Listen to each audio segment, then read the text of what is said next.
Welcome சக்ஸி cook and life style. Hi friends, எல்லாரும் எப்படி இருக்கீங்க? நாம் இன்னைக்கு பார்க்க போகிறோம் ஒரு சூப்பரான ஒரு துவையல் ரெசிபி தாங்க பார்க்க போகிறோம். ஆமாங்க, கன்னியாகுமரி சைடு இது ரொம்பவே ஃபேமஸ்ங்க. சுடு சோறுக்கும் இந்த துவையலையும் வச்சு சாப்பிட்டோன்னு நினச்சிங்களேன், சாப்பிட்ட திருப்தியே நமக்கு நிறையவே கிடைக்குங்க.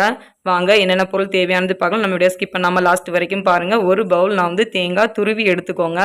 இதே போல் 4 வத்தல் வந்து நான் வந்து தீயில வச்சு சுட்டு வச்சுருக்கேன். அடுப்பு இருந்து அதில் வந்து சுட்டிங்கன்னா சூப்பராக சுட்டு வந்துடும். நான் இது கேஸில் தான் லைட்டாக சுட்டு எடுத்து வச்சுருக்கிறேங்க.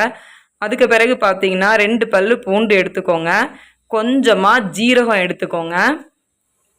அடுத்து பார்த்தீங்கன்னா கொஞ்சமாக புளி எடுத்துக்கோங்க. இந்த அளவு புளி எடுத்துக்கோங்க.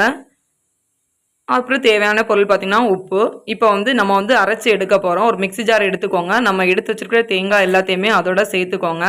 அதுக்கு பிறகு காரத்துக்கு உங்களுக்கு எவ்வளோ வத்தல் வேணுமோ நீங்கள் அந்த அளவுக்கு எடுத்துக்கலாம்.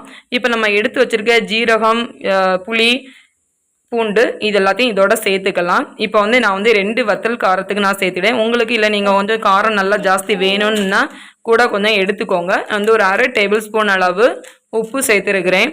இதுக்கு தேவையான பொருட்கள் இவ்வளோதாங்க. இனி நம்ம மிக்சியில் 2 அடி அடித்து எடுத்துக்கலாம்.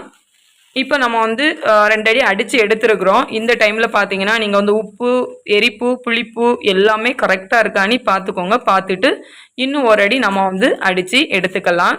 இப்போ நமக்கு துவையல் ரெடி ஆகிடுச்சு. இப்போ நம்ம எல்லாத்தையும் இப்படி ஒரு உருண்டை டைப்பில் நம்ம வந்து நல்லா உருட்டி எடுத்துக்கலாம். அதுக்கு பிறகு பார்த்தீங்கன்னா மிக்ஸி கழுவுனா தண்ணி வந்து இதே போல் கொஞ்சமாக எடுத்து வச்சுக்கோங்க. இப்போ பார்த்தீங்கன்னா துவையல் உருண்டை நமக்கு ரெடி ஆகிடுச்சு. நம்ம வந்து இனி மிக்ஸி கழுவி வச்சுருக்குறோம் இல்லையா, அதில் வந்து புளி தண்ணின்னு பிணைவாங்க. அதை வந்து சுடு சோத்தில் விட்டு இந்த துவையல் வச்சு சாப்பிட்டோன்னா செமையாக இருக்கும். அது எப்படி பண்ணலான்னு பார்க்கலாம். இப்போ பார்த்தீங்கன்னா நம்ம மிக்ஸி ஜார் கழுவி தண்ணி எடுத்து வச்சுருக்குறோம் இல்லையா, அது ஒரு பவுலில் ஊற்றிக்கோங்க. நம்ம வந்து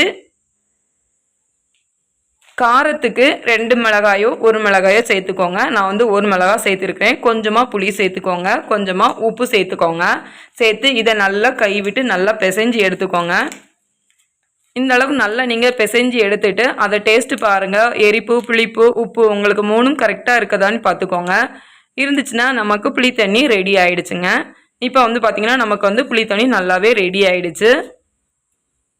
இது வந்து குழந்தைங்களுக்கு வந்து லைட்டாக சுடு சோத்தில் லைட்டாக தாளித்து நீங்கள் வச்சு கொடுத்தீங்கன்னா வந்து அவங்க நீட்டாக சாப்பிட்ருங்க. பெரியவங்களுக்கும் சூப்பராக இருக்கும். அதாவது கஞ்சி குடிக்கும்போது இந்த துவையல் வச்சு சாப்பிட்டிங்கன்னா செமையாக இருக்கும். நம்ம இப்போ சுடு சாதத்தோட இந்த துவையல் வச்சு தாங்க சாப்பிட போகிறோம். இந்த மழை நேரத்துக்கு சூடான சாப்பாடு துவையல் இருந்து சாப்பிட்டிங்கன்னா செமையாக இருக்கும். துவையல் வந்து இந்த துவையல் பார்த்தீங்கன்னா கஞ்சி குடிக்கிறதுக்கு, அதே போல் தயிர் சாதம், வெரைட்டி ரைஸ்க்கு இதுக்கெல்லாம் வந்து இப்படி கொஞ்சமாக துவையல் வச்சு சாப்பிட்டிங்கன்னா நல்லாயிருக்கும். அதனால் சுடு சாதத்தோடு சாப்பிட்டிங்கன்னா இன்னும் செமையாக இருக்கும். ஃப்ரெண்ட்ஸ், பிடிச்சிருந்தால் லைக் பண்ணுங்கள், ஷேர் பண்ணுங்கள், சப்போர்ட் பண்ணுங்கள், சப்ஸ்கிரைப் பண்ணுங்கள். தேங்க்யூ.